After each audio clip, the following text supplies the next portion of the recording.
Welcome to reading the New Testament in original Greek. We're reading in this session Matthew chapter 2, verse 15. Και είναι εκεί έως της τελευταίας Ηρόδου, ή να πληρωθεί το ρηθέν υπό Κυρίου δια του προφήτου λέγοντος, εξ Αιγύπτου εκάλεσα τον ουιόν μου, and remained there until the death of Herod. This was to fulfill what had been spoken by the Lord through the prophet. Out of Egypt I have called my son. Now, que in is from the verb imi. Right? We talked about the difference between imi and imi. Right? You should be more accurate with an accent because it gives a different meaning, total different meaning. Que in he was there in an aorist, there, εκεί. Now we have eos. Eos also could go alone, but it could also have the genitive. Eos tis teleftis erodu. Now it all go together from eos until erodu. Tis teleftis. Telefti is the noun in a nominative case, meaning the end of Herod. Now Matthew is using this word again in verse 19, talking about the death of Herod. So we know this is a euphemism indicating, saying it as the death of Herod. That's what we have in the English version, the death of Herod.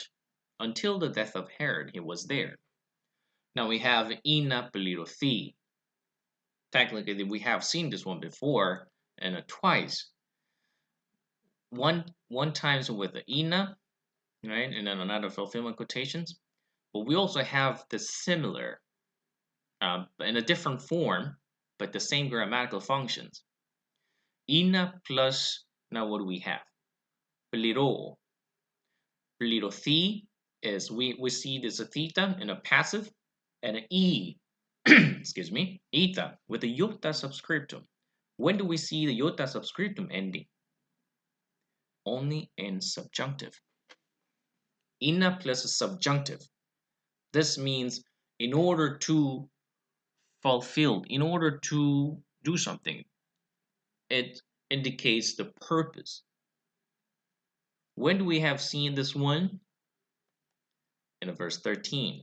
There, with genitive, tu plus infinitive. Apolese. Now, when Herod was trying to get rid of or to kill the child, tu apolese, in order to kill the child, afto. Now it has both ina plus a subjunctive and also genitive plus infinitive as the meaning of the purpose. Torithen, we have seen this one already. To also indicates this is a neutral, the noun, but rithen is actually the participle from lego. Now it has two different verbal changes. We talked about only one before, but actually has a second one too. So try to remember and be familiarize yourself with both changes. Ereo, ero. It's a contractions e plus o omega, and ipon, irica, irime, erithin. From there, the first one we have rithen. Right? Then is the participle ending where in aorist, and also in a passive, a theta, right? From there we have thes in a masculine, thesa feminine, then thes, thesa, then thes, thesa, then. Try to repeat yourself and memorize it. Now, to rithen. So what was said? As in one, the word that was said. You could say that. And what was said? Now we have ipo kiriou, the agent. Ipo by the Lord. Ipo plus genitive, also dia plus genitive. Dia tu profitu, through the prophet. the prophet, right? Definite article, tu. Now we have legontos, saying. It's also from the verb lego. Rithen is also from the verb lego. Now, legonto is also a participle in genitive form. So where does it connect to?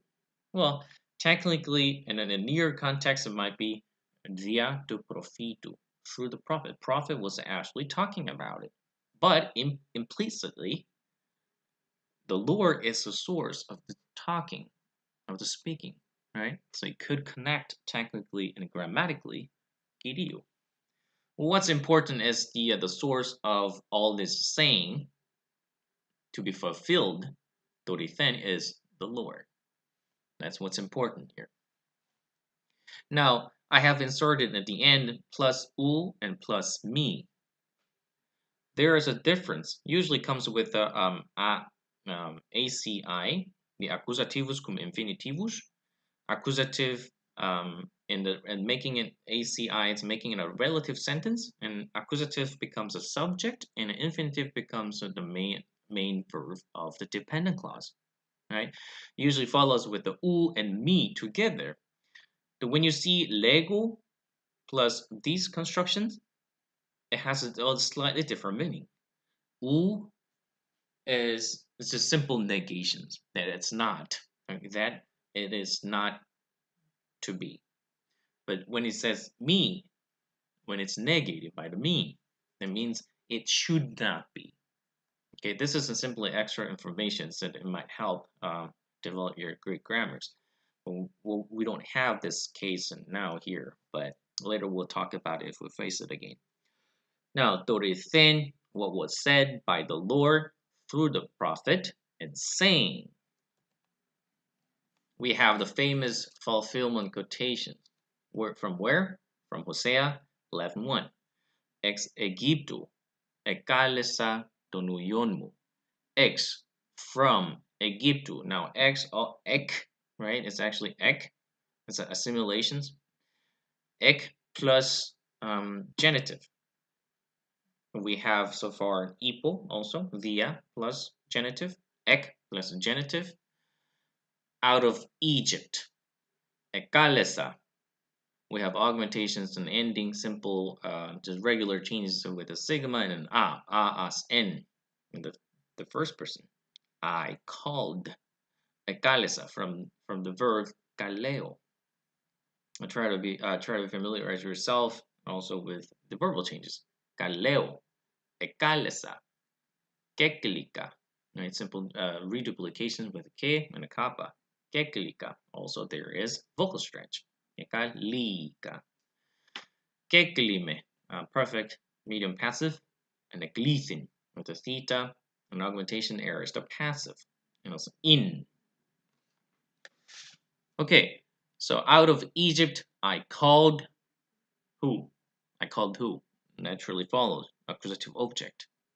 Don uyonmu, my son. Now this is technically the double emphasis. Don uyon, the son, and a mu, my.